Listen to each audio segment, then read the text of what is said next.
রাশিদ খানের বিপক্ষে ম্যাচ জিতেও শতভাগ নিরাপদে নেই বাংলাদেশ। এখনও আছে ছিটকে যাওয়ার ঝুঁকি। শ্রীলঙ্কা ও আফগানিস্তান ম্যাচের কঠিন সমীকরণ মিললে তবেই খেলবে সুপার 4, না হয় ফিরতে হবে খালি হাতে। যেখানে আছে কঠিন হিসাব নিকাশের মারপ্যাচ। দেয়ালে এক প্রকার পিঠ থেকে গিয়েছিল বাংলাদেশের, সেখান থেকে দারুণভাবে ঘুরে দাঁড়ালো লিটন বাহিনী। বলা চলে সবকিছুর জবাব দিয়েই ম্যাচ জিতে নিল টিম টাইগার। তবুও যেন স্বস্তিতে নেই লাল সবুজের প্রতিনিধিরা। এখনও চেয়ে থাকতে হচ্ছে বি গ্রুপের শেষ ম্যাচে। শ্রীলঙ্কা ও আফগানিস্তান ম্যাচের পরে বোঝা যাবে সুপার 4-এ যেতে পারবে কিনা টাইগাররা। সেখানে কঠিন সমীকরণ মিলাতে পারলে হবে বাজিমাত। আকাশ সমান স্বপ্ন নিয়ে এবার এশিয়া কাপ খেলতে গিয়েছিল বাংলাদেশ, কিন্তু সেই আশার পালে তেমন হাওয়া দিতে পারেনি লিটন বাহিনী। প্রথম ম্যাচে হংকংকে হারিয়েছিল দারুণ আধিপত্য বিস্তার করে।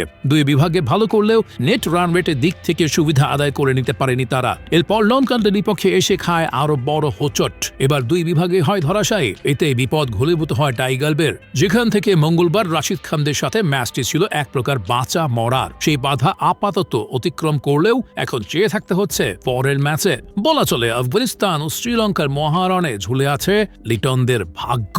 প্রথমত বাংলাদেশের এখন একমাত্র প্রার্থনা করতে হবে যাতে শ্রীলঙ্কা তাদের পরবর্তী ম্যাচে আফগানদের হারিয়ে দেয়। যদি লঙ্কানরা জিতে যায় সেটা যে কোনো ব্যবধানে, তাহলে আর কোনো চিন্তা নেই। স্বাভাবিকভাবে উঠে পড়বে শেষ 4-এ। কিন্তু সকল প্রশ্ন রাশিদ খানদের নিয়ে। বি গ্রুপের 1 নম্বর দল এখন শ্রীলঙ্কা। 2 ম্যাচে 2টিতে জিতেছে তারা। সেখান থেকে তাদের পয়েন্ট 4 এবং নেট রান রেট আছে positive 1.546।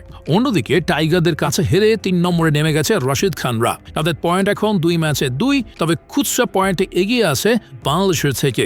আফগানদের net run rate positive 2.150। বিপরীতে 3 ম্যাচে 2 জয় নিয়ে আপাতত দ্বিতীয় স্থানে আছে বাংলাদেশ, কিন্তু 4 পয়েন্টের সঙ্গে লিটনদের নেট রান রেট নেগেটিভ 0.270। এখন লঙ্কানরা যদি জিতে তাহলে তো হিসাব ছাড়াই সুপার 4 খেলবে বাংলাদেশ এবং বাদ পড়বে রাশিদ খানরা। কিন্তু যদি কোনোভাবে আফগানিস্তান জিতে যায় তাহলে প্রথম টিম দলের পয়েন্ট হবে সমান 4 এবং চেয়ে থাকতে হবে নেট রান রেটের দিকে। সেখানে বাংলাদেশের সম্ভাবনা খুবই কম, কারণ শ্রীলঙ্কাকে বড় ব্যবধানে হারতে হবে, যেটা প্রায় আকাশ সমান। তাই আপাতত টাইগারদের একমাত্র ভরসা হলো আফগানদের পরাজয়। সেটা না হলে ফিরতে হবে খালি হাতে। তবে আশার কথা হলো এই ম্যাচে এগিয়ে থাকবে হাসারাঙ্গারা, কারণ টুর্নামেন্টে এখনো অপরাজিত তারা। তাই রাশিদ খানদের পরাজয়ের সম্ভাবনাই সবচেয়ে বেশি। তাছাড়া আফগানদের আত্মবিশ্বাস এখন প্রায় তলানির দিকে। সেটাও বড় ইস্যু হতে পারে পরের ম্যাচে।